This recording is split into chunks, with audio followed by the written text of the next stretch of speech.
అక్కలకి చెల్లెలకి అందరికీ శిరస్సు వంచి హృదయపూర్వకంగా నమస్కారం. నేను వచ్చింది ముఖ్యంగా రెండు కారణాలతో. ఒకటి, ఈ జూన్ 25 నుంచి ప్రారంభమయ్యే ఎస్ఐఆర్ అనే కార్యక్రమం గురించి మీకు కొంత అవగాహన ఉండాలి. బూత్ లెవెల్లో మరి యుద్ధం చేసేది మీరు, రేపు పార్టీని తిరిగి అధికారంలోకి తెచ్చేది మీరు, కాబట్టి తప్పకుండా మీకు ఆ విషయంలో కొంత అవగాహన కల్పించాలన్న ఉద్దేశం నంబర్ 1. రెండవది, మన పార్టీ యొక్క సభ్యత్వ నమోదు కార్యక్రమం కూడా ప్రారంభం కాబోతా ఉన్నది. కాబట్టి ఆ విషయంలో కూడా మీకు కొంత సమాచారం ఇవ్వాలి. దయచేసి తిరిగి పార్టీని అధికారంలోకి తెచ్చుకుంటేనే రాష్ట్రానికి మనకు భవిష్యత్తు ఉంటుందనే మాట మీకు గుర్తు చేయాలన్నది రెండవ ఉద్దేశం. ఇక్కడ వచ్చేటప్పుడు కాకపోతే అదేదో సోషల్ మీడియాలో చూసిన రేవంత్ రెడ్డి గారు, మన గౌరవ ముఖ్యమంత్రి గారు నిన్న ఏదో మాట్లాడిండంట. ఏమని? కొత్తగా రైతుల కోసం రైతు డిస్కాం పెడుతున్నా, నేను రైతు డిస్కాం ఇప్పుడు కరెంటు చక్కగా వస్తలేదు, రేపు బాగా ఇద్దామని పెడుతున్నా అని చెప్పి, నేను పెడుతున్నా అని చెప్పి ఏదో చెప్పినట్టుగా నేను సోషల్ మీడియాలో చూసిన. నేను ఈ సందర్భంగా మిమ్మల్ని అందరిని అడుగుతా ఉన్నా, ఒక్కసారి గుర్తు తెచ్చుకోండి. 2014కు పూర్వం కేసీఆర్ గారు ముఖ్యమంత్రి కాకముందు, తెలంగాణ రాష్ట్రం ఏర్పడక ముందు మన హైదరాబాద్ మహానగరంలో, మన కంటోన్మెంట్లో కరెంటు పరిస్థితి ఎట్లుండే, తర్వాత ఎట్లా మారింది ఒక్కసారి యాద్ చేసుకోండి. 2014కు ముందు ఏ అపార్ట్మెంట్కు పోయినా, ఏ ఫంక్షన్ హాల్కు పోయినా, ఆఖరికి ఒక జిరాక్స్ దుకాణానికి పోయినా ఆ డీజిల్ గబ్బు లేకపోతే ఇన్వర్టర్లు కనబడేది. ఎక్కడ పోయినా ఎండాకాలం వచ్చిందంటే మధ్యాహ్నం పంక కూడా తిరగని పరిస్థితి. నేను చెప్పేది కరెక్టా కాదా? ఎక్కడ ఎంత దారుణమైన పరిస్థితి అంటే, హైదరాబాద్లో సామాన్యులు కాదు, ఆఖరికి పారిశ్రామికవేత్తలు, పరిశ్రమలు నడుపుకునేటోళ్ళు కూడా చివరికి కరెంటు లేక వారానికి 3 రోజులు పవర్ హాలిడే ఇచ్చుకొని పరిశ్రమలు బంద్ పెట్టుకున్న పరిస్థితి. కార్మికులకు పని చేద్దామంటే కూడా పని దొరకని పరిస్థితి. అట్లాంటి పరిస్థితి నుంచి కేసీఆర్ గారు వచ్చినాక కేవలం 6 నెలల్లో 65 ఏళ్లలో కాంగ్రెస్ ప్రభుత్వం చేయని పని, 65 ఏళ్లలో కాంగ్రెస్ ప్రభుత్వం చేయని పనిని 6 నెలల్లోనే చేసి 24 గంటల కరెంట్ ఇచ్చిన నాయకుడు ఎవరు? కేసీఆర్. ఒక ఇళ్లకే కాదు, పరిశ్రమలకే కాదు. జరా బయట జాओ ना भाई, क्या कर रहे तुम लोग, बैठ जाओ भाई मेरे, बैठ. ओ हीरो बैठ यार, बैठ जा, कहीं गड़बड़ చేయ.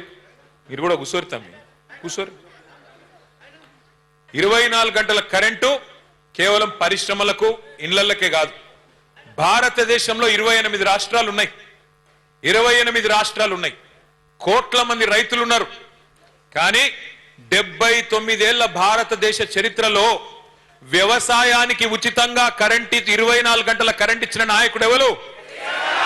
24 గంటలు రైతుకు కరెంట్ ఇచ్చిన నాయకుడు కేసీఆర్. రేవంత్ రెడ్డి గారు ఈ రోజు కాదు, ముఖ్యమంత్రి కాకముందు అమెరికాలో ఒక సమావేశానికి పోయినాడు.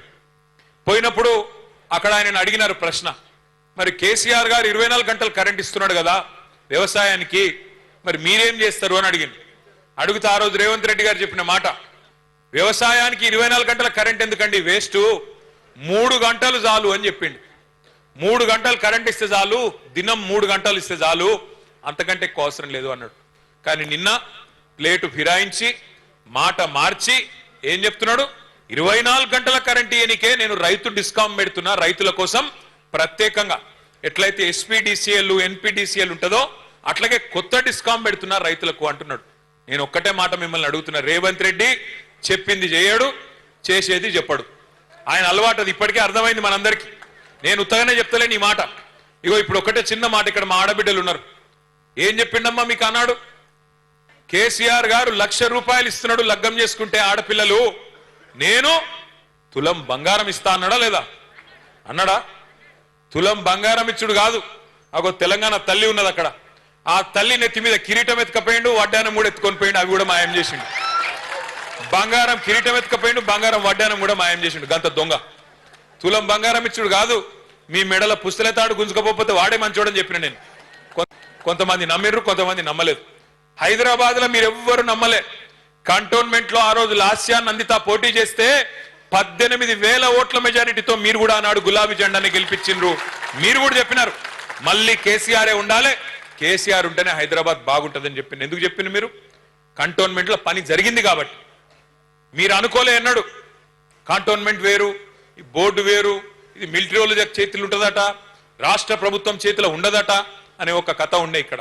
కానీ కేసీఆర్ గారు మీ కోరిక మేరకు, ఆ రోజు సాయన్న గారు ఎమ్మెల్యేగా ఉండే వారి కోరిక మేరకు ఒకటే ఒక్క మాట మీదకెళ్ళి హైదరాబాద్ అంతా ఎట్లయితే మీరు 20,000 లీటర్లు ఉచితంగా ఇస్తున్నారో మాకు కూడా ఇయ్యాలే అని ఒక్క మాట అడిగితే ఆ ఒక్క మాట మీదకెళ్ళి ఆ రోజు కేసీఆర్ గారు నిర్ణయం తీసుకొని కంటోన్మెంట్ లో 20,000 లీటర్లు ఉచితంగా ఇచ్చిన వాటా వాస్తవం కాబట్టి మనం గెలిచినాం. ఆ రోజు రూపాయికే నల్లా కనెక్షన్ ఇచ్చుకున్నాం. ఆ రోజు ఒకటి కాదు, రెండు కాదు, ఎన్ని పనులు చేసినాం.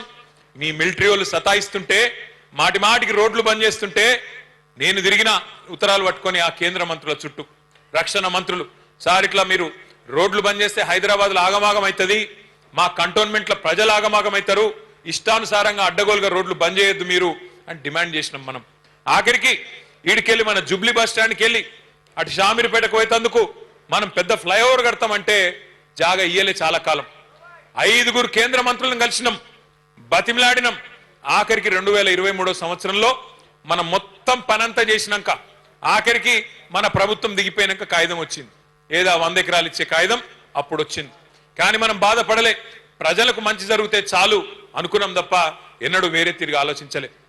అట్లాగే మీకు యాదికుండాలి, గతంలో బోర్డు ఎన్నికలు పెడతారని అప్పట్లో 2023లో ఒక వార్త వచ్చింది. బోర్డు ఎన్నికలు పెడతారు అని వార్త వస్తే ఆ రోజు కేంద్ర రక్షణ మంత్రి రాజ్నాథ్ సింగ్ గారికి నేను ప్రత్యేకంగా కలిసి ఉత్తరం ఇచ్చిన. సార్, ఈ కంటోన్మెంట్ లో, మా సికింద్రాబాద్ కంటోన్మెంట్ లో దాదాపు 35,000 మంది ఓటర్లు ఉన్నారు. వాళ్ళంతా డిఫెన్స్ ల్యాండ్స్ లో తెలుసో తెలియకనో ఇండ్లు కట్టుకున్నారు. వాళ్ళకు కూడా దయచేసి ఓటు హక్కు ఇవ్వండి అని చెప్పి ప్రత్యేకంగా వారి కోసం కూడా 35,000 మంది ఓటర్ల కోసం కంటోన్మెంట్ లో కొట్లాడిన పార్టీ మన గులాబీ దండు. ఇవాళ ఎందుకు ఎస్ఐఆర్ కింద ప్రాముఖ్యత, ఎందుకు ఎస్ఐఆర్ అంటే ఏంది, దాని గురించి మనం ఎందుకు ఆలోచన చేయాలి అంటే, ఆ 35,000 మంది ఓటర్లు ఎవరైతే డిఫెన్స్ ల్యాండ్స్ లో ఉన్నారో, ఎవరైతే డిఫెన్స్ భూముల్లో తెలుసో తెలియకనో ఇల్లు కట్టుకున్నారో